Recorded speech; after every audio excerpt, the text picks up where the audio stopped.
What's up, folks? In this video, I interviewed Adam Natis. He is a preschool teacher here in the Sacramento area, and during our interview, he gave us some tips on what you can do to improve your home schooling skills with your pre-K to elementary school aged kid.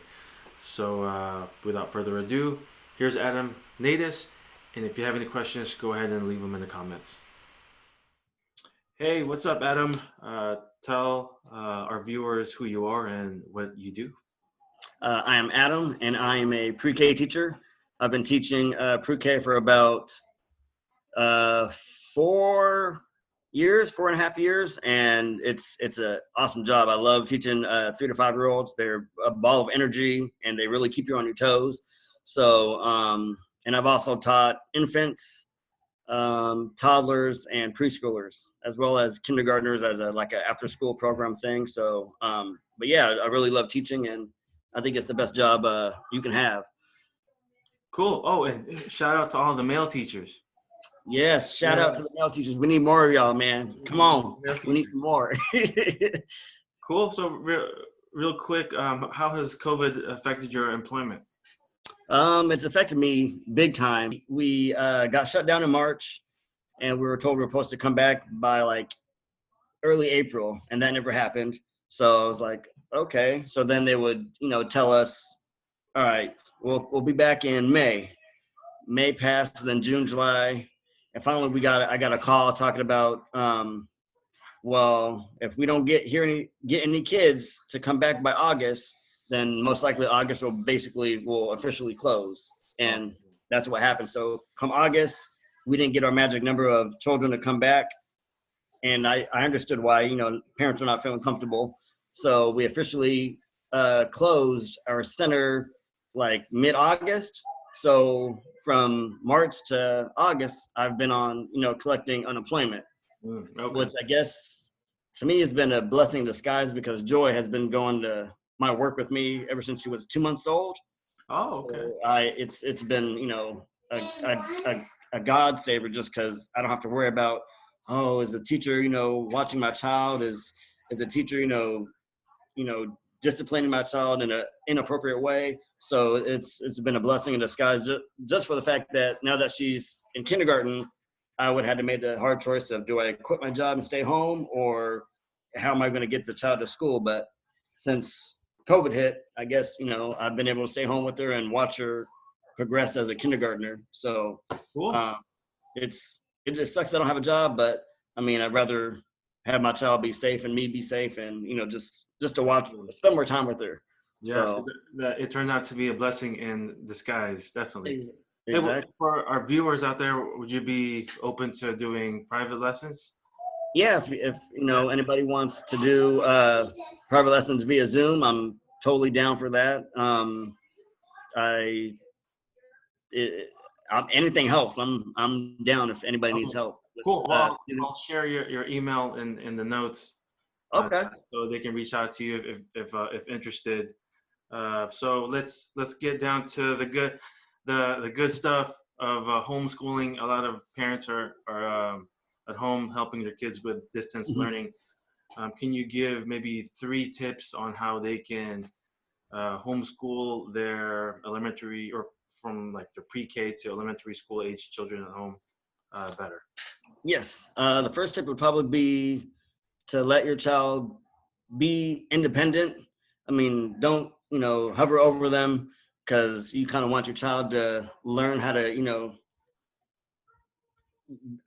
I guess use a computer, themselves, but, be in the same room, because they're going to need help and everything like that. But just let them be independent, because once they go off to, the real school, kindergarten, once things open back up, you're not going to be there. So kind of want them to do things on their own. That'd probably be the first tip, or probably the main tip. Second tip would probably be to have them in a quiet area where it's only, only them, and make sure they have a classroom set up like this. It's kind of, if I can get you, at least, do something to help them out, just a quiet area. And you, if you don't mind, can you walk us through what you have there on the walls? Yeah. So right here I have the alphabet letters. it's kind of crooked, but it's okay. I have the number chart. So I guess once you're in kindergarten, the children have to learn to count to 120, which is crazy because when I was in kindergarten, it was always a 100. And then, we got the Chromebook. The desk is a mess, but she has, colored pencils, a glue stick, just some items that the teacher gave us, like counting blocks and counting bears, fuzz balls. She has a bunch of erasers. Definitely you should get a whiteboard and a dry erase marker and an eraser, just so the kids can practice on the whiteboard and keep on practicing over and over again if they need to practice their numbers or the alphabet or doing mathematics 1 + 1.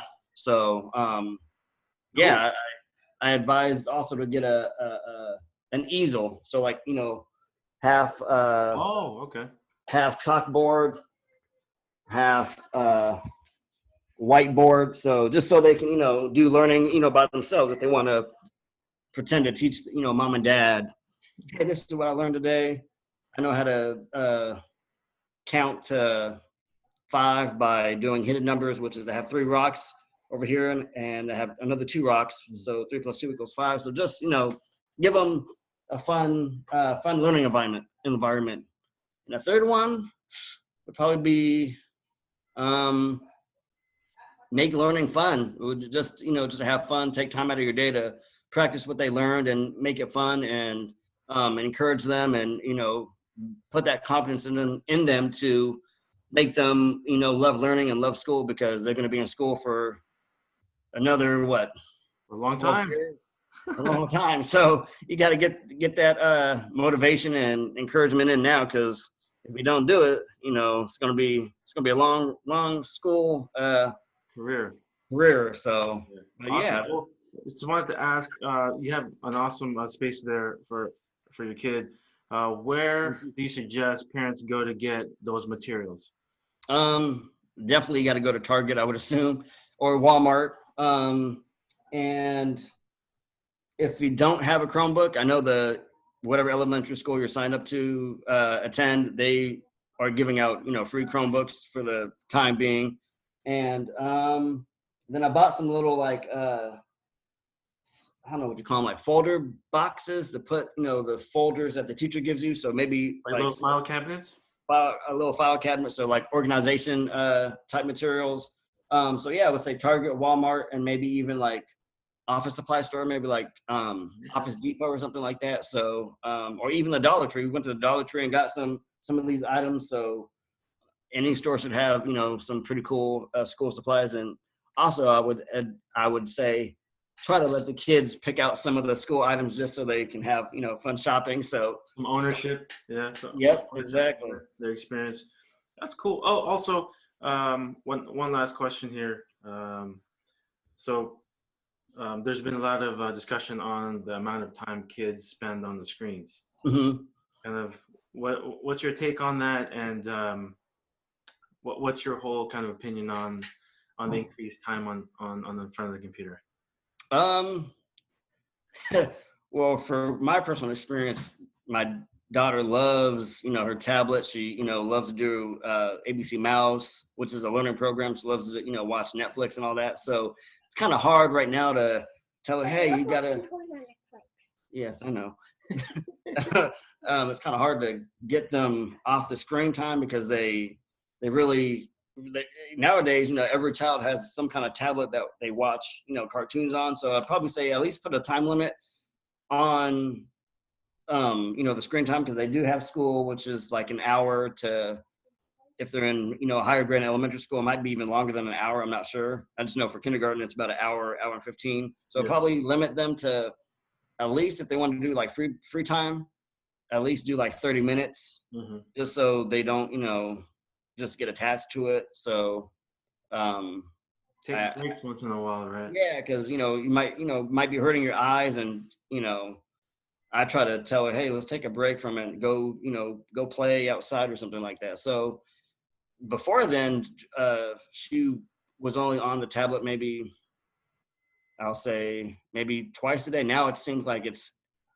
for the whole day because she has the laptop she has to look at, and she, you know, watches her shows on the tablet. So it's hard nowadays with all this technology that these kids have. Because you and I, we didn't have we didn't have tablets. So, No, I think the internet as we know it today, it wasn't accessible to us until we were in college.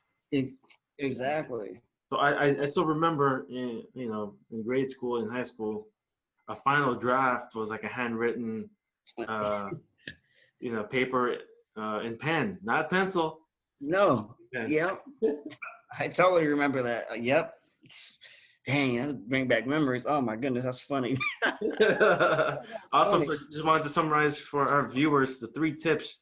The first tip is, folks, you have to let your kid be independent, Exactly.